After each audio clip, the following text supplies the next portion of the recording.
Hello friends, સ્વાગત છે તમારું મારી ગુજરાતી રસોઈ ટિપ્સ ચેનલમાં। તો આજે આપણે બનાવીશું લીલા ચણાનું ટેસ્ટી અને ચટાકેદાર શાક। તો ટેસ્ટી અને ચટાકેદાર લીલા ચણાનું શાક બનાવવા માટે આપણે અહીંયા લીલા ચણા પહેલેથી જ ફોલીને રાખી લીધેલા છે। તો હવે શાક બનાવવા માટે સૌથી પહેલા લીલા ચણાને બાફી લઈશું। તો ગેસ ઉપર મેં અહીંયા એક પેન રાખ્યું છે। પેનની અંદર અહીંયા 1.5 ગ્લાસ જેટલું પાણી ઉમેરીશું। તો પાણી આપણે ઉમેરી લીધું છે। તો હવે આપણે પાણીને ગરમ થવા દઈશું। તો પાણી આપણું ગરમ થાય છે ત્યાં સુધી પાણીની અંદર આપણે અહીંયા સ્વાદ પ્રમાણે મીઠું ઉમેરીશું।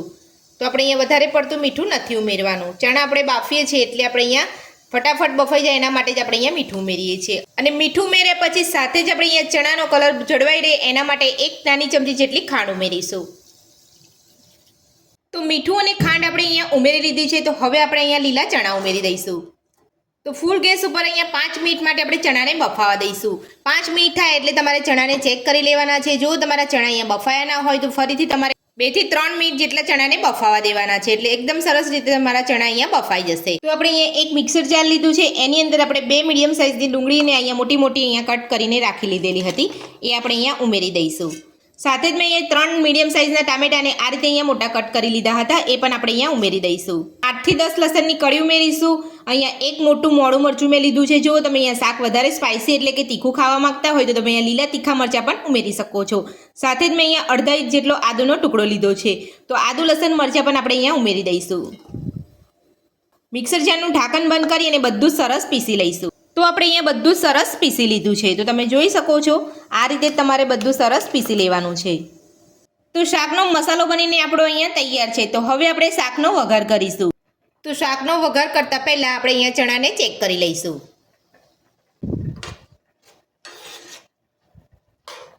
તો હવે આપણે ચણાને ચેક કરી લઈશું। તો તમે જોઈ શકો છો ચણાનો દાણો એકદમ સરસ અહીંયા તૂટી જાય છે। તો ચણા આપણા બફાઈને તૈયાર છે। તો તમે જોઈ શકો છો આપણે અહીંયા ચણાની અંદર પાણી વધારે નથી, એટલે આપણે અહીંયા ચણાનું પાણી અહીંયા કાઢવાનું નથી। પાણી સાથે જ આપણે ચણાને એડ કરી દઈશું। જો તમારે આ રીતે બાફતી વખતે ચણાનું પાણી વધારે હોય તો તમારે ચણાને ગાળીને લઈ લેવાના છે, અને પાણી જેટલું જોઈએ એટલું જ તમારે ઉમેરવાનું છે। તો આ બાફેલું પાણી આપણે અહીંયા ફેંકવાનું નથી। તો હવે આપણે એને ઢાંકી અને સાઈડ પર રહેવા દઈશું, અને આપણે ચણાના શાકનો વઘાર કરીશું। તો શાકનો વઘાર કરવા માટે ગેસ ઉપર મેં અહીંયા એક કઢાઈ મૂકી છે। કઢાઈની અંદર 4 મોટી ચમચી જેટલું તેલ ઉમેરીશું। તેલને આપણે ગરમ થવા દઈશું। તો તેલ આપણું અહીંયા ગરમ થઈ ગયું છે। તો હવે આપણે તેલની અંદર અડધી નાની ચમચી જેટલી રાઈ ઉમેરીશું। રાઈને આપણે અહીંયા સરસ રીતે ફૂટવા દઈશું। સાથે જ નાની અડધી ચમચી જેટલું જીરું ઉમેરીશું। 2 ચપટી હિંગ ઉમેરીશું। સાથે જ એક તમાલપત્ર, એક બાદિયું, એક તજનો ટુકડો અને 3 લવિંગ ઉમેરીશું। બધા જ વઘારને આપણે અહીંયા સરસ રીતે સાતરી લઈશું। તો બધો વઘાર આપણો અહીંયા સરસ સતળાઈ ગયો છે। તો હવે આપણે તેની અંદર 1 ચમચી જેટલું બેસન ઉમેરીશું। બેસન ઉમેરીને બધું સરસ મિક્સ કરી લઈશું। તો બધું સરસ આપણે અહીંયા મિક્સ થઈ ગયું છે। તો હવે આપણે તેની અંદર પીસેલો મસાલો ઉમેરીશું। તો મસાલો ઉમેરીને બધું સરસ આપણે મિક્સ કરી લઈશું। ફૂલ ગેસ ઉપર આપણે બધું સરસ સાતરી લઈશું। તો ફૂલ ગેસ ઉપર તમે સાતરો ત્યારે તમારે આ રીતે હલાવતા રહેવાનું છે, નહીં તો બધો મસાલો નીચે બળી જશે। તો થોડું પાણી ભરે એટલે પછી આપણે એની અંદર બીજા મસાલા એડ કરીશું। હમણાં તૈયારીમાં આપણે અહીંયા મસાલા એડ નથી કરવાના।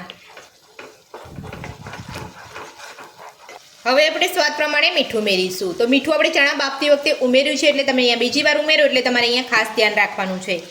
તો વધારે પડી જશે તો તમારું શાક ખારું થઈ જશે। તો મીઠું ઉમેરીને આપણે બધું સરસ અહીંયા મિક્સ કરી લઈશું। તો મીઠું ઉમેરવાથી આપણું બધું જ અહીંયા મસાલો જે ઉમેર્યો છે બધું સરસ અહીંયા ઉમેરી લીધું છે, જે પીસીને એ અહીંયા એકદમ સરસ રીતે જલ્દી કૂક થઈ જાય, એટલા માટે આ રીતે તમારે અહીંયા થોડું પાણી ભરી જાય એટલે તમારે થોડુંક મીઠું ઉમેરી લેવાનું છે। તો બધું જ આપણે અહીંયા સરસ રીતે સાતરી લઈશું। તો તમે જોઈ શકો છો અહીંયા પાણી બળી ગયું છે। તો હવે આપણે એમાં મસાલા એડ કરીશું। તો સૌથી પહેલાં આપણે અહીંયા અડધી ચમચી હળદર પાવડર એડ કરીશું। 1 ચમચી ધાણા જીરું પાવડર ઉમેરીશું। અડધી ચમચી આપણે ગરમ મસાલો ઉમેરીશું। 1 ચમચી કાશ્મીરી લાલ મરચું ઉમેરીશું। બધું જ મિક્સ કરી લઈશું।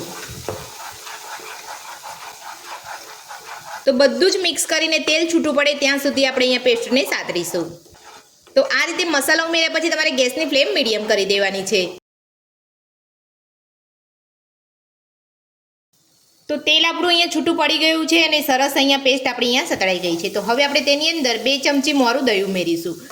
જો તમારી પાસે મોરું દહીં ના હોય તો તમે ઘરની મલાઈ પણ ઉમેરી શકો છો. તો 2 ચમચી આપણે દહીં ઉમેરીશું. તો હવે આપણે બધું મિક્સ કરીશું. દહીં ઉમેરીને તમારે અહીંયા ફટાફટ મિક્સ કરી લેવાનું છે એટલે દહીં આપણું ફાટે નહીં. તો દહીં ઉમેરીને બધું જ આપણે અહીંયા સરસ મિક્સ કરી લીધું છે. તો હવે આપણે બાફેલા ચણા પાણી સાથે જ ઉમેરી દઈશું. ચણા ઉમેર્યા પછી બધું મિક્સ કરી લઈશું. તો તમને અહીંયા જે રીતે રસ્સો ફાવતો હોય એ રીતે તમારે અહીંયા પાણી ઉમેરવાનું છે. તો મને શાકમાં પાણી અહીંયા ઓછું લાગે છે એટલે હું અહીંયા થોડું ગરમ પાણી ઉમેરીશ. તો ચણા ઉમેરીને બધું જ આપણે અહીંયા સરસ મિક્સ કરી લીધું છે. તો હવે આપણે અહીંયા થોડું ગરમ પાણી ઉમેરીશું. તો તમારે અહીંયા જે રીતનો રસ્સો જોઈતો હોય એ રીતે તમારે અહીંયા ગરમ પાણી ઉમેરવાનું છે. અહીંયા ઠંડા પાણીનો તમારે ઉપયોગ નથી કરવાનો. જો તમે અહીંયા ઠંડા પાણીનો ઉપયોગ કરશો તો તમારા શાકનો સ્વાદ જે છે એ બદલાઈ જશે અને શાકનો સ્વાદ સારો નહીં લાગે. પાણી ઉમેરીને બધું જ આપણે અહીંયા સરસ મિક્સ કરી લીધું છે. તો હવે આપણે અડધી ચમચી કસૂરી મેથી ઉમેરીશું. તો કસૂરી મેથીને મેં અહીંયા પહેલેથી જ મિક્સર જારની અંદર દળી અને સ્ટોર કરી રાખેલી હતી એટલે આપણે અહીંયા હાથેથી ક્રશ નથી કરી. તો હવે આપણે કસૂરી મેથી ઉમેરીને બધું સરસ મિક્સ કરી લઈશું. તો કસૂરી મેથી ઉમેરીને બધું સરસ મિક્સ કરી લીધું છે. તો હવે આપણે તેની અંદર 1 ચમચી ગોળ ઉમેરીશું. તો મારી પાસે અહીંયા ઢીલો ગોળ છે એટલે હું અહીંયા પછી ઉમેરું છું. જો તમારી પાસે અહીંયા કડક ગોળ હોય તો તમારે અહીંયા પહેલાં તમારે ઉમેરી લેવાનો છે.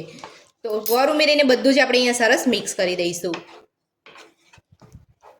તો ગોળ ઉમેરીને આપણે અહીંયા બધું સરસ મિક્સ કરી લીધું છે. તો હવે આપણે 2 થી 3 મિનિટ જેટલું ઢાંકીને શાકને થવા દઈશું. તો 2 થી 3 મિનિટ થઈ ગઈ છે. તો હવે આપણે શાકને ચેક કરી લઈશું. તો તમે જોઈ શકો છો અહીંયા શાક ઉપર તેલ સરસ અહીંયા છૂટું પડી ગયું છે. શાક આપણું બનીને તૈયાર છે.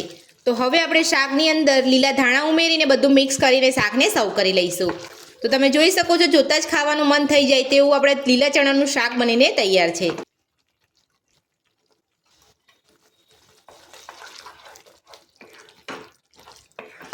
તો લીલા ધાણા ઉમેરીને બધું જ આપણે અહીંયા સરસ મિક્સ કરી લીધું છે. તો હવે આપણે શાકને સર્વ કરી લઈશું. તો ચટપટું અને ટેસ્ટી લીલા ચણાનું શાક બનીને આપણું તૈયાર છે. તો મારી આ રીત તમને કેવી લાગી મને કમેન્ટ બોક્સમાં જરૂરથી જણાવજો અને મારી આ રીતથી તમે ઘરે એકવાર જરૂરથી ટ્રાય કરજો. તો લીલા ચણાનું શાક બનાવવાની રીત તમને મારી ગમી હોય તો મારા વિડીયોને લાઈક કરજો, ચેનલને સબસ્ક્રાઇબ કરજો, તમારા મિત્રોને જરૂરથી શેર કરજો. Thank you.